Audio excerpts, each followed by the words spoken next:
की ओर से speak Maggi के संस्थापक, जैसा कि मैंने अभी आपको बताया था, पद्मश्री डॉक्टर किरण सेठ हैं। और हमारे लिए बहुत ही अच्छी बात है, क्योंकि जैसे हम एक जनरल नॉलेज की बात करते हैं तो भारत के सबसे प्रमुख सम्मान की अगर बात करें तो वो भारत रत्न है। उसके बाद पद्म भूषण, पद्म विभूषण और पद्मश्री आते हैं।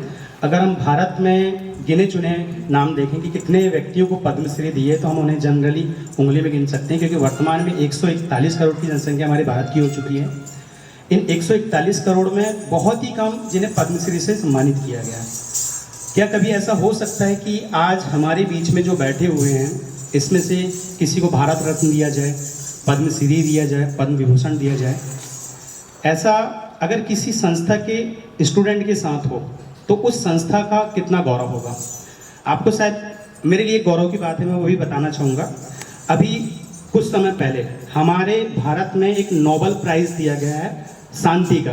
किन्हें दिया गया था नोबेल प्राइज़? जस्ट करेंटली शांति का नोबेल प्राइज़ किन्हें दिया गया? कैलाश सत्यार्थी, शायद नाम सुना है नाम? बच्चों के लिए जो काम करते हैं, कैलाश सत्यार्थी जो बाल श्रमिक होते हैं, अन्य संस्थाओं में जाकर बाल श्रम करते हैं, ऐसे बच्चों को छुड़ाकर लेकर आते हैं और उनके रहन सहन, पालन पोषण इस प्रकार से कार्य करती हैं। उनकी संस्था को पूरे विश्व में, जैसे आपको तो पता है ना, पूरे विश्व का सबसे बड़ा पुरस्कार कौन सा है? नोबेल पुरस्कार। और नोबेल पुरस्कार किनको दिया गया था? कैलाश सत्यार्थी को, शांति के लिए। और वो रहने वाले कहाँ के हैं? विदिशा के। और मेरे लिए क्यों गर्व की बात है? क्योंकि मैं भी उसी कॉलेज से पढ़ा हूँ जिस कॉलेज से कैलाश सत्यार्थी पास आउट है। तो ये तो मेरे लिए गौरव की बात है। इसी तरह से आज हमारे बीच में नृत्यांगना लीना मालाकार उपस्थित हुई है, तो ये हमारे लिए गौरव की बात है, क्योंकि मुझे नहीं लगता कि आने वाले कितने समय के बाद फिर से ऐसा कोई गौरव का दिन आएगा कि हमारे सामने ऐसे कोई प्रसिद्ध साहित्यकार, नृत्यकार या प्रसिद्ध पद्मश्री अवार्डेड आएंगे। क्योंकि जैसे कि अगर हम किसी पद्मश्री से मिलने की कोशिश करें तो पहली बात तो हमें अपॉइंटमेंट ही नहीं मिलेगा। अगर आप दिल्ली में भी चले गए तो आपको अपॉइंटमेंट नहीं मिलेगा। पद्म भूषण, पद्म विभूषण और नोबेल प्राइजेस, ऐसे व्यक्तियों के आसपास तो आप भटक भी नहीं सकते। सिंगल क्लिक एक फोटो भी आपको नहीं मिल सकती। तो हमारे लिए तो बहुत अच्छी बात है कि स्पीक मैगी ने हमें एक मंच प्रदान किया, और इस मंच तक आने के लिए हमको इस संस्था के स्टाफ ने सहयोग दिया। हम उनका तहे दिल से आभार व्यक्त करते हैं। और मैं आपको एक बात विशेष बताना चाहूँगा। सभी का एक सपना होता है जब स्कूल में पढ़ते हैं, जो मैथ साइंस वाले रहते हैं, कि हम IIT वगैरह जाएं। एक ऐसे व्यक्ति जिनके पिताजी IIT खड़गपुर के प्रथम प्रोफेसर रहे, उन्होंने अपनी स्टडी भी IIT खड़गपुर से की और उन्होंने 47 साल IIT दिल्ली में दिए। वो है डॉक्टर किरण सेठ। 1974 की बात बताना चाहूँगा। 1974 में, 1974 मतलब आज से काफ़ी दिन पहले की बात है। तो उस समय डॉक्टर किरण सेठ फॉरेन गए थे PhD करने के लिए। कोलंबा यूनिवर्सिटी से उन्होंने PhD की। उसके बाद उन्होंने कुछ समय वहाँ पे अपना कार्य करने के बाद पुनः भारत आकर भारत में मैकेनिकल डिपार्टमेंट के जो IIT दिल्ली है वहाँ पर उन्होंने टीचिंग स्टार्ट कर दी। उन्होंने रिटायरमेंट के बाद भी फ्री में एजुकेशन देना प्रारंभ रखा। आज उनकी आयु 73 वर्ष है, 73 साल। क्या आज हम साइकिलिंग करते हैं? आप पर डे कितने किलोमीटर साइकिलिंग करते होंगे?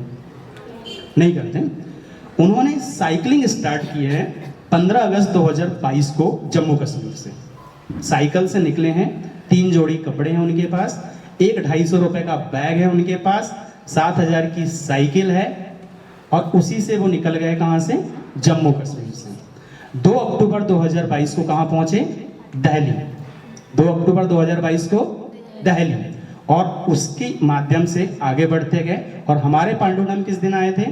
हमारे पांडुनाम में थे 15 नवंबर 2022 को सुबह 10:30 बजे यहाँ पे पहुँच चुके थे, और 16 नवंबर को हमने उनको सुबह पहुँचा दिए थे। मध्य प्रदेश में आखिरी पड़ाव जो उनका था वो पांडुना में था, और वो आगे बढ़ते चले गए। अभी वो प्रतिदिन 40 से 50 किलोमीटर साइकिलिंग करते हैं, अगली जगह रुकते हैं, और इसी प्रकार से स्कूल संस्था जो रहती है वहाँ पे जाकर अपना व्याख्यान देते हैं। क्योंकि उनका मुख्य उद्देश्य क्या है? आप सोचिए ना, जिन 73 ईयर्स में वो ऐसा क्या करना चाहते हैं हमारी संस्कृति के लिए, क्योंकि वो जानते हैं कि संस्कृति हमारे लिए कितनी इंपॉर्टेंट है।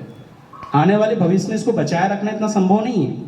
जैसे अगर मैम जो आज कथक प्रस्तुत कर रही है, अगर आप पूरे भारत में जो प्रसिद्ध नृत्यांगना ढूंढने की कोशिश करेंगे तो आपको मिलेंगे ही नहीं।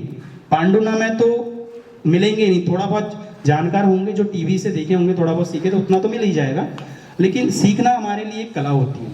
हर किसी प्रसिद्ध व्यक्ति जो वहां तक पहुंचा है उनके पीछे क्या होता है, एक स्ट्रगल। स्ट्रगल के बाद क्या होता है, कंसिस्टेंसी। और जो फाइन आर्ट सीखे, जैसे आज मैडम की प्रस्तुति में आपने देखा होगा फाइन आर्ट, तो एक एक मोमेंट जो सॉन्ग के साथ चल रहा है वो डिस्टर्ब नहीं है। तो मैडम को ये सीखने में क्या लगा, कंसिस्टेंसी के साथ कॉन्सेंट्रेशन। तो कॉन्सेंट्रेशन कहाँ से आता है, मेडिटेशन से। और मेडिटेशन कहाँ से आता है, जब आप किसी चीज में फोकस रखते हो। मैडम ने अपने आप को फोकस किया नृत्य के तहत, नृत्य में इतना फोकस कर लिया, आज उनकी इतनी कंसिस्टेंसी है कि एक भी बीट में वो बहकते नहीं है। हमें जिंदगी में कुछ भी सीखना है तो उसके लिए हमारे लिए क्या जरूरी है, कॉन्सेंट्रेशन बहुत जरूरी है। और जिस दिन आप कॉन्सेंट्रेशन सीख जाओगे डेफिनेटली कुछ ना कुछ कर ही लोगे, ठीक है। तो मैं आपको धन्यवाद देना चाहूँगा और बताना चाहूँगा यहाँ पे जो भी बैठे हैं, अगर आपको फ्री वर्कशॉप अटेंड करना है तो 5 बजे से अभी हमारी स्टार्ट होने वाली है समता कॉलेज में, जहाँ पर मैम 1 घंटे का आपको बारीकी से 5 दिन तक सिखाएंगे। 1 घंटे 1 दिन का देना है, आपको 5 दिन देना है, क्योंकि मैम यहाँ पे 10 तारीख तक है, 11 तारीख को मैम यहाँ से चली जाएगी। ये हमारे लिए सौभाग्य की बात है कि फ्री हमको ये सब कुछ सीखने को मिल रहा है, वरना हम जो क्लासिकल डांस का तो हमें मिलते नहीं है, ऐसे वेस्टर्न डांस हम कहीं भी जाते हैं 100-500 रुपये में गाना सीख लेते हैं, वो हमारे लिए उतना कोई बेनिफिट नहीं रहता। लेकिन शास्त्रीय संगीत अगर आप सीखोगे, हो सकता है धरोहर के रूप में आप किसी को ट्रांसफर कर दो, तो ये आपके लिए बेनिफिट होगा। तो जो भी इच्छुक हो यहाँ पर वो हमारे पास नाम लिखा दे, सर के पास नाम लिखा दे, हमारे रूपेश सर के पास, वो हमें बता देंगे कि कौन कौन आना चाहते हैं। तो आप कृपया 5 बजे वहाँ पे पहुँच जाएं और मैडम का जो वर्कशॉप है उसे जरूर अटेंड करें। मैं पुनः इस संस्था के सभी टीचर स्टाफ जो यहाँ पर उपस्थित है, जिन्होंने अपना बहुमूल्य समय हमें दिया, और जो छात्राएं यहाँ पर उपस्थित है, सभी का हम बहुत बहुत बहुत आभार व्यक्त करते हैं। और मैम को एक बार और धन्यवाद देना चाहूँगा कि उन्होंने पांडुना को इतना अमूल्य समय दिया। धन्यवाद।